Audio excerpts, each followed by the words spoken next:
a child of necessity. Society suffers peril without sociology.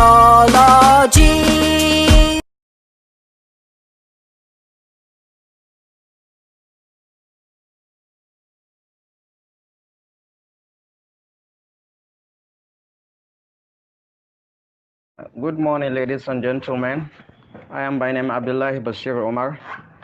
I will be taking you this morning on social change. I hereby welcome you to the first lecture series among the series of lectures organized by INSASA National Body. This lecture is supposed to be taken by Bushra from University of London, but however, she is unavoidably absent. Therefore, I'm going to stand in for her. Social change. As a way of introduction, it is often said that the only thing constant in life is change, and no condition is permanent. Therefore, nothing will remain constant, be it in shape, form, positions, and processes. Generally, scientists have agreed that change is a constant element in all human structure and processes. Social change is an important concept for study because the process is a major factor in the ability of human society to adapt, survive, and thrive.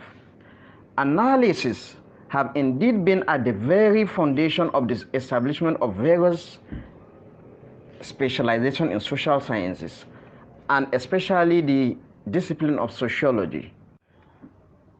This course will introduce social change as a central concern of social sciences, especially discipline of sociology.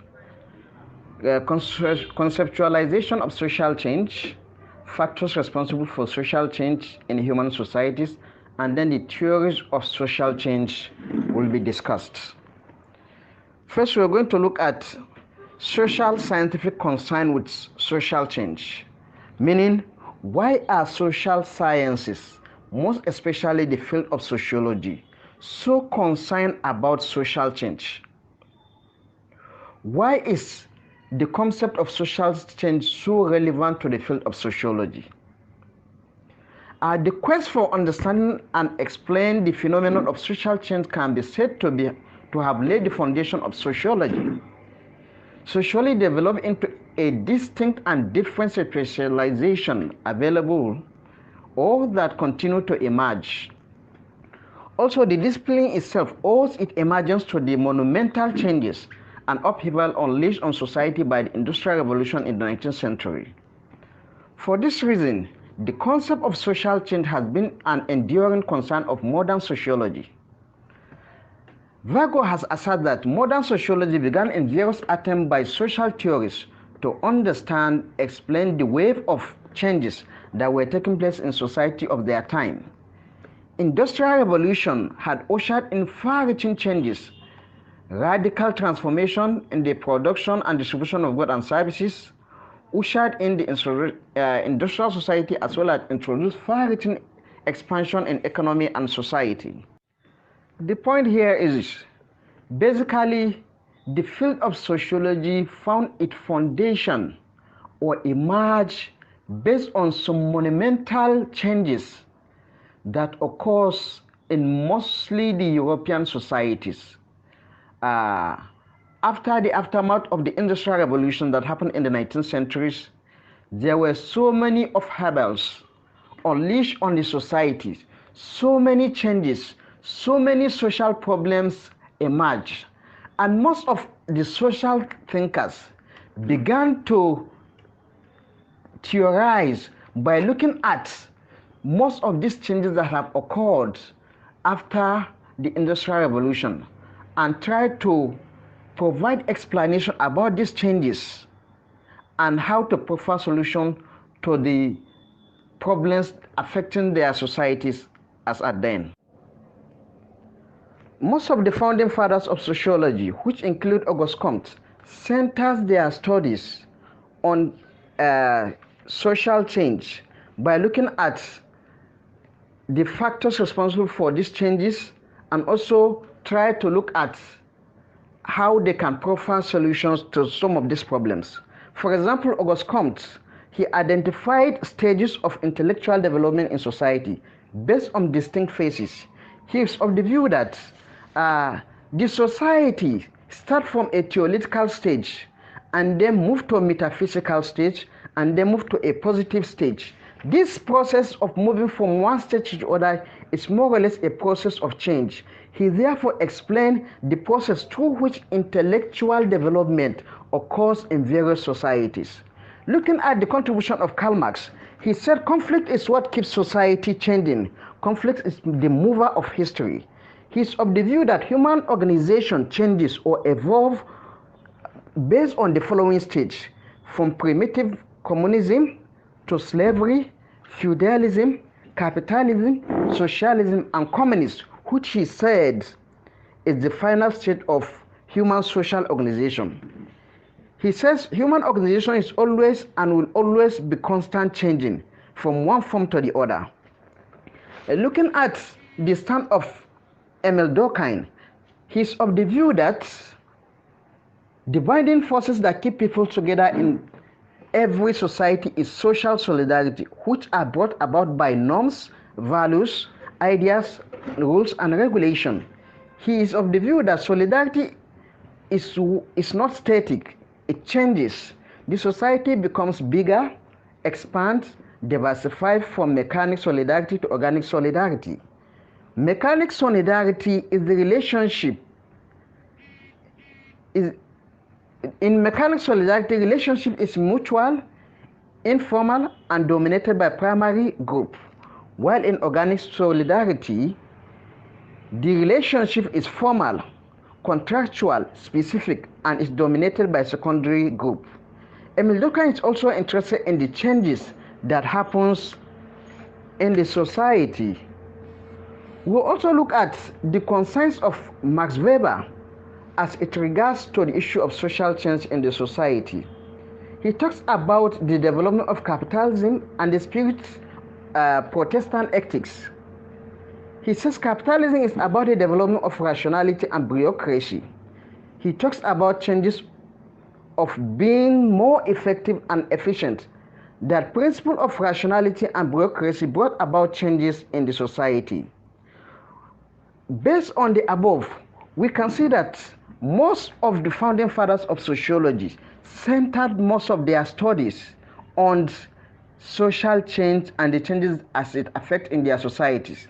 Let me not also forget about the contribution of Ibn Khaldun in the field of sociology. He is also of the view that societies rise and fall. Societal civilization rise and fall within decades. So based on that, we will also see that he is also looking at the social changes that happens in such societies. Having provided an explanation on the background and why most social scientists, most especially sociologists, have developed interest in the study of social change. On this note, we're going to look at the concept of social change. What is social change? The concept of social change has been defined or conceptualized in a variety of ways. The term generally refers to situations where cultural and social systems mutate or transform from one form to the other. The term also applies to the end result of discernible alterations in social processes and structures over time. It is a continuous process and takes place regardless of awareness of the process by members of the society. What do we mean? We mean social change are the processes through which cultural and social systems mutate, change, transform from one form to the other. And basically, some of these processes of transformation or mutation are discernible, meaning we hardly observe sometimes when these processes of change occur. They occurred even without we noticing them, while sometimes they occurred while we notice that they occur. To attempt a more inclusive definition of social change, We can conceptualize social change as those planned and unplanned, discernible, quantitative and qualitative alterations over time in a given societal organizations, social relations and processes, social structure, as well as changes in the nature of society's other social institutions. Furthermore, social change can be described as any significant alteration in behavior patterns, culture over time. Virgo, 1990, suggested that change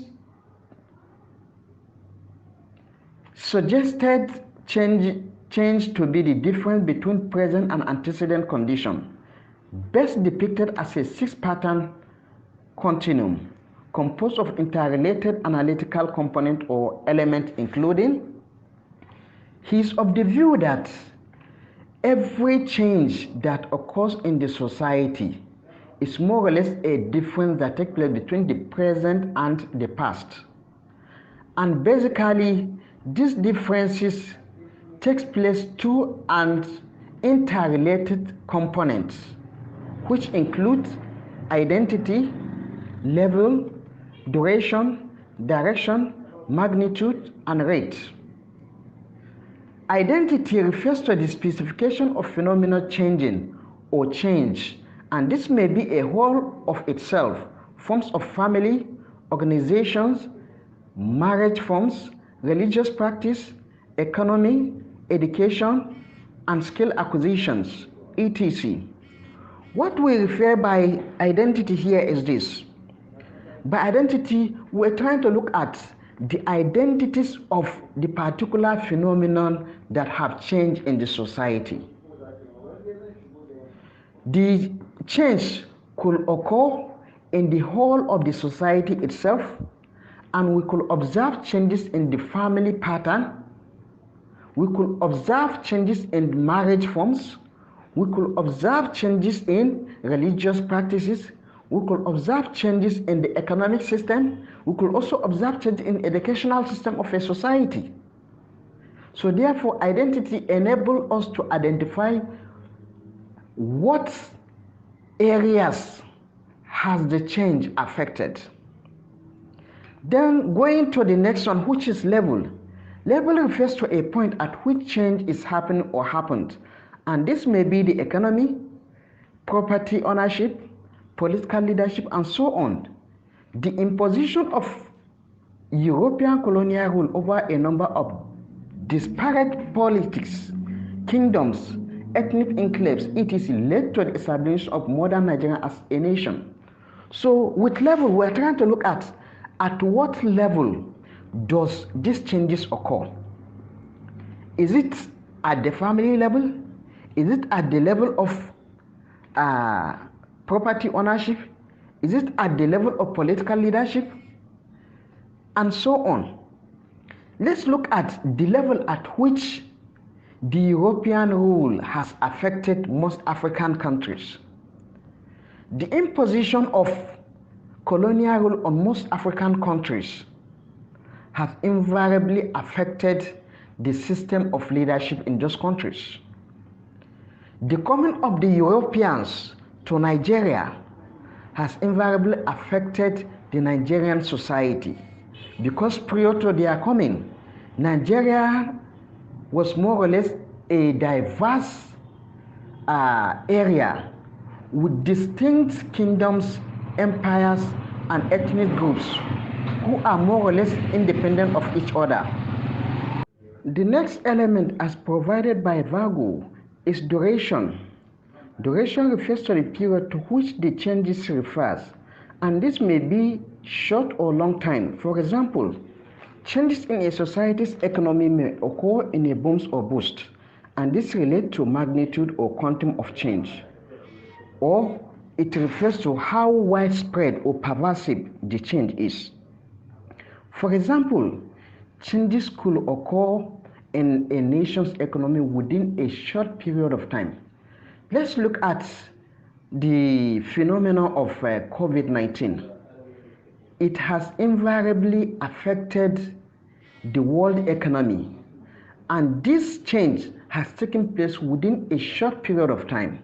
Therefore, when looking at the issue of change as it affects the duration of this change, we could say with regards to the economic problem we are facing, it takes place within a very short period of time, thereby bringing most of the world economy onto their knees. The next element we're going to look at is direction.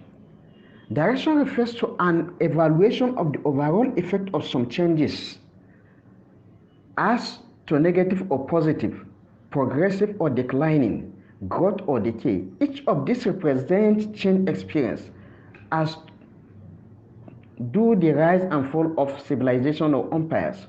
When we talk about the direction, in what direction is the change going? Is the direction going to a positive path or negative path? Is the change bringing about decline in the society, or it is bringing about growth in the society? Is the change progressive or retrogressive? So direction enables us to understand the direction at which this change is occurring. Then the next element and the last one is rate. Rate refers to some scale pointing to the speed of the change process or phenomenon, which may be slow, fast, gradual, continuous, sudden, etc. Rate enables us to understand at what phase is the change occurring. Does the change occur slowly? Does it occur very fast? Does it occur gradual? Does it occur continuously? Does it occur sudden? So rate enables us to understand the speed at which these changing processes occur. From the various definitions above, it can be appreciated that change is a constant element in human society. The next topic we're going to look at is the factors in the inability of social change in human society. What do we mean by this? Factors that bring about social change in human society, that makes social change inevitable and necessary to occur in human societies. Social change can be seen as an inevitable phenomenon. No aspect of human social existence remains constant or unchanging one way or the other. And one of the major consequences of change is to afford the human being opportunity to adapt to changing circumstances in order to survive. It is thus that various authorities have indeed gone ahead to advance the view that change is an integral part of human condition. Factors that induce mutations in the society and social processes, including the tendency of human beings to be creative, resourceful, conflict, status, the physical environment, legal enactments, population, social psychological issues, and human actions. So basically, human innovation is one of the reasons why social change must occur in human society.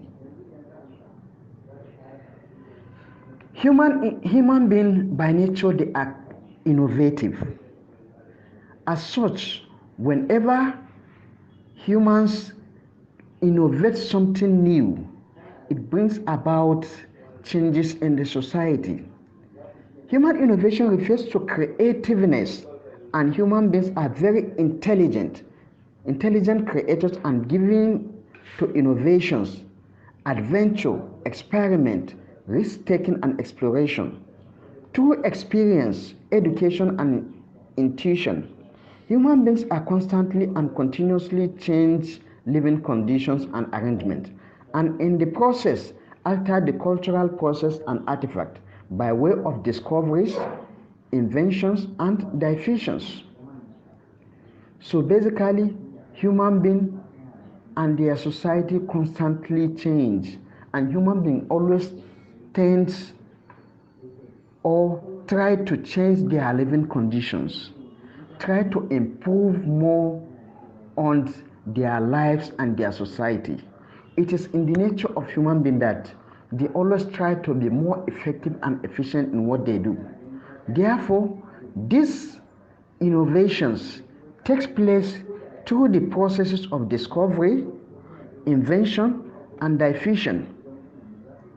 Discovery involves awareness of a phenomenon that already exists but whose potential have not been previously known. For example, harnessing of river and other water bodies to produce electricity. It is a well-known fact that water bodies and rivers have existed for so many centuries. But it was later on that it was discovered that most of these water bodies, most of these rivers could be used to generate electricity. Previously, we only go to rivers to take the water to take care of our domestic activities. But later on we discovered that we can also use the water for irrigation farming, not only depending on rainy season.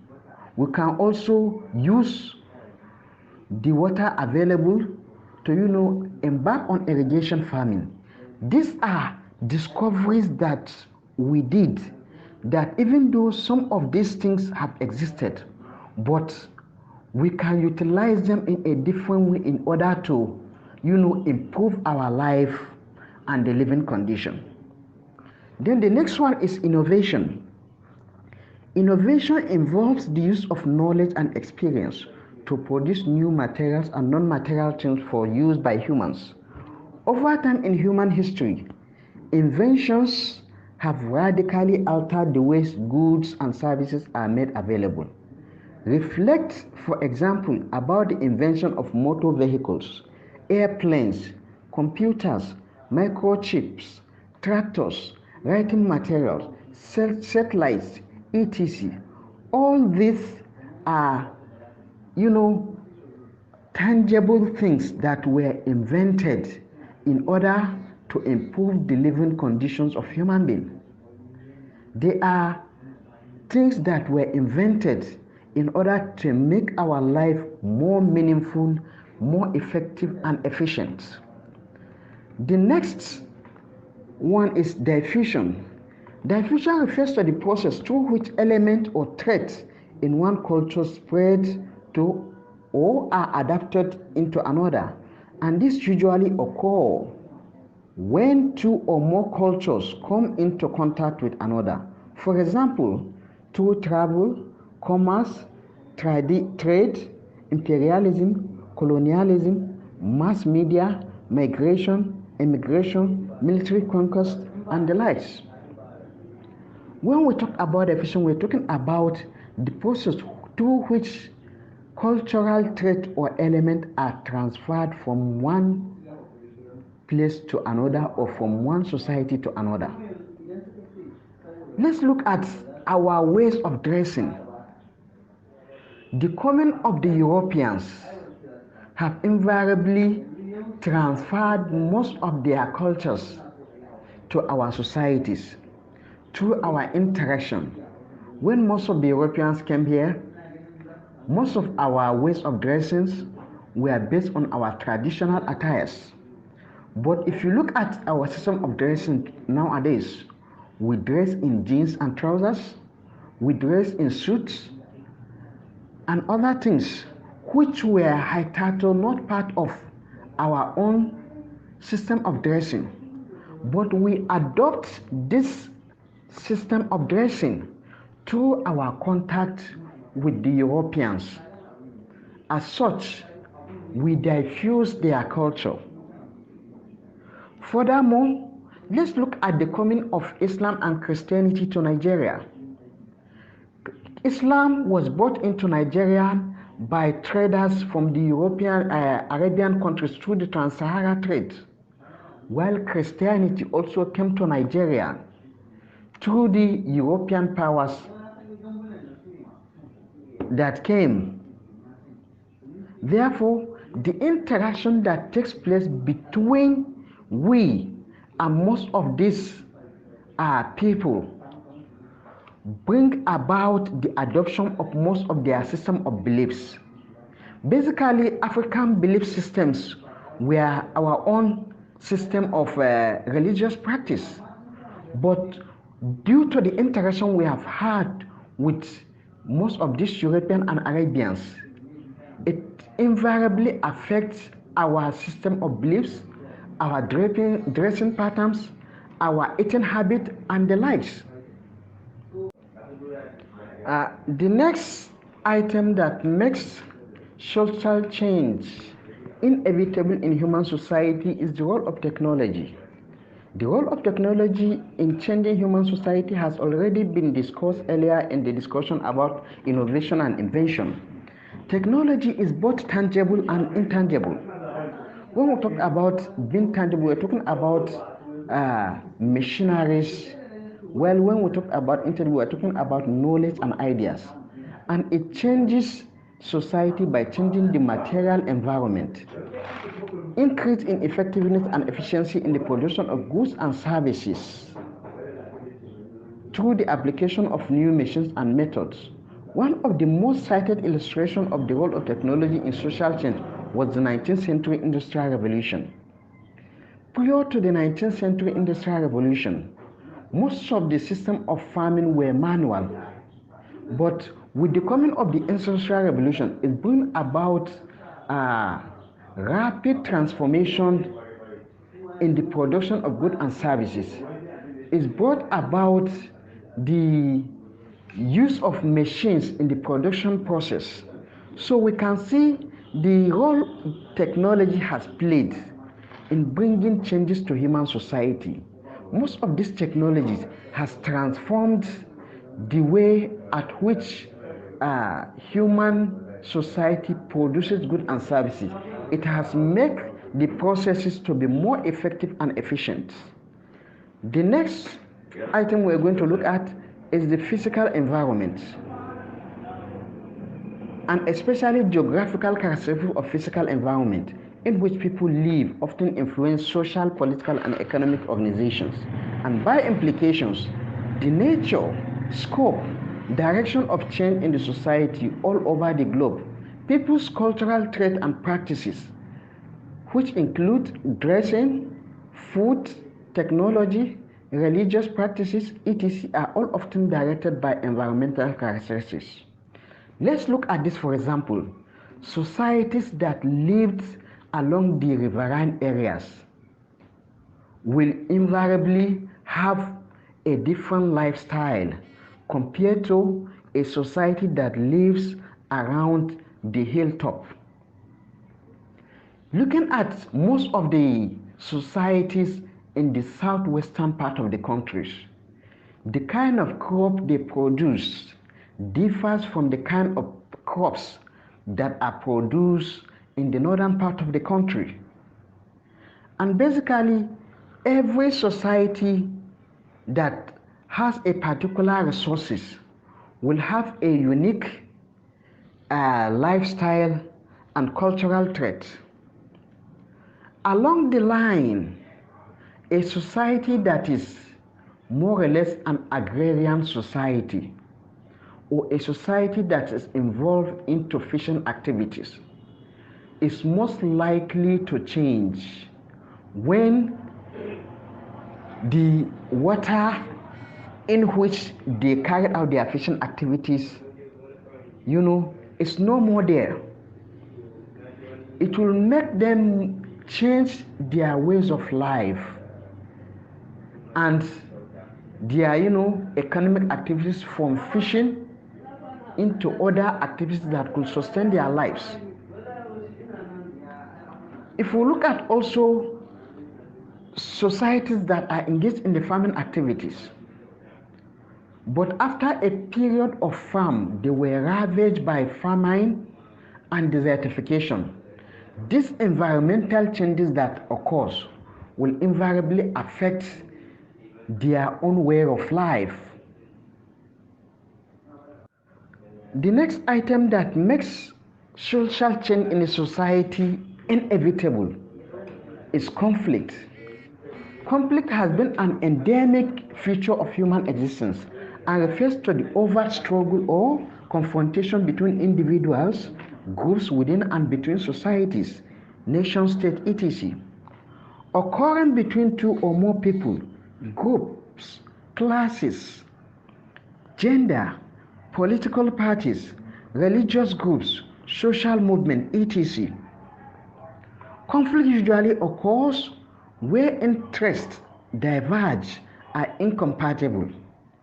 At the core of any conflict is the desire for influence or access to tangible and intangible resources such as land, office, water resources, influence.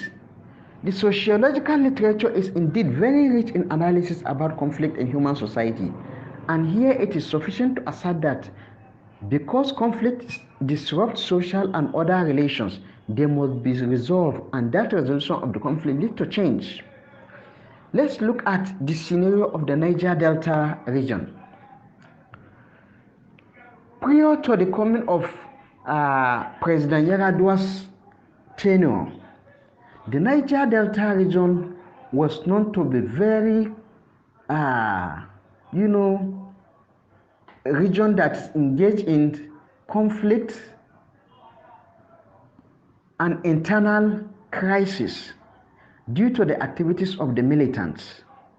But when these conflicts were resolved, it invariably changed the society. It brought about a lasting peace, and the resolution of this conflict create an avenue for Nigerian government to continue utilizing the oil resources in those regions so as to improve the nation's economy. But during the conflict, Nigerian government could not utilize most of these resources because the atmosphere wasn't conducive for that. Thus, you could see conflict had played a part in bringing about changes, and also the resolution of conflict has also brought about significant changes in the lives of the society. The next item is succession of personnel.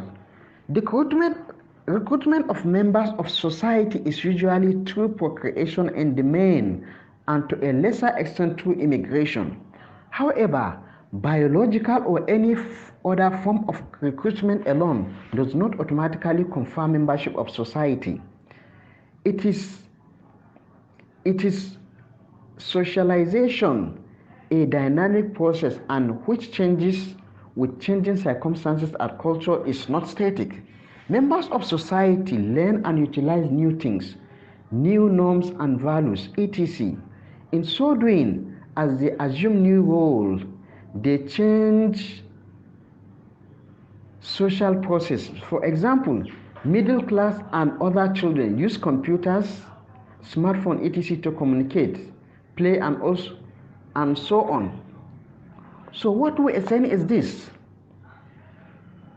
people in the society, emergence of people, as people come and go, as people take new roles in society, it also brings about changes in the society. We can witness the emergence of so many individuals in our various societies that have brought about, drastic changes in the way of life of the people. There are so many influential individuals that have transformed our societies in one way or the other. So the recruitment process of members of a society is a process through that leads to some certain changes in the society. Let's look at the impact of Usman Dan Fodio jihad in the transformation of the northern part of Nigeria. Usman Dan Fodio as an individual have influenced religious practices in most northern part of Nigeria as he has transformed the practices. The jihad has in one way or the other been a very great influence in the current modern state of the northern region. So we can see the influence of individuals in our societies. Furthermore, let's look at the influence of some of our nationalists like Nnamdi Azikiwe, Aminu Kano, Herbert Macaulay, Sardauna and the likes. The influence they have exerted on our societies. So their presence has invariably changed the narratives with regards to the way things are going on in the society. Another way through which human action induce social change is through legislation or legal enactment. Often enough, situations arise where legal enactments are made to induce change.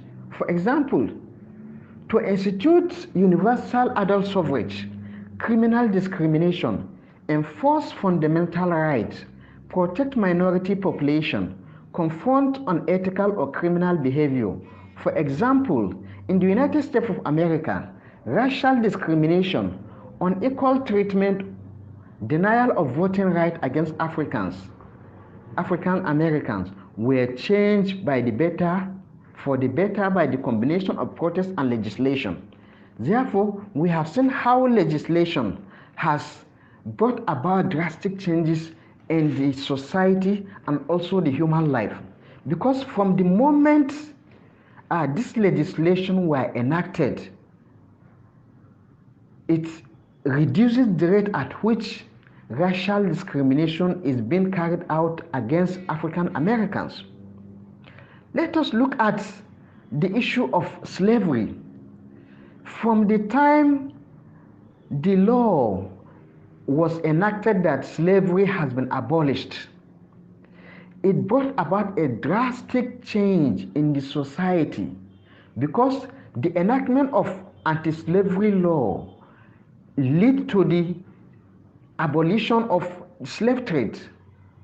Thus, the emergence of laws or legal processes in society are invariably activities that ensure that change continue to take place in every human society.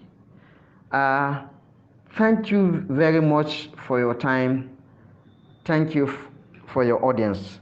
I'm going to make the group open now to enable you send in your questions, observations, and then suggestions. Thank you very much.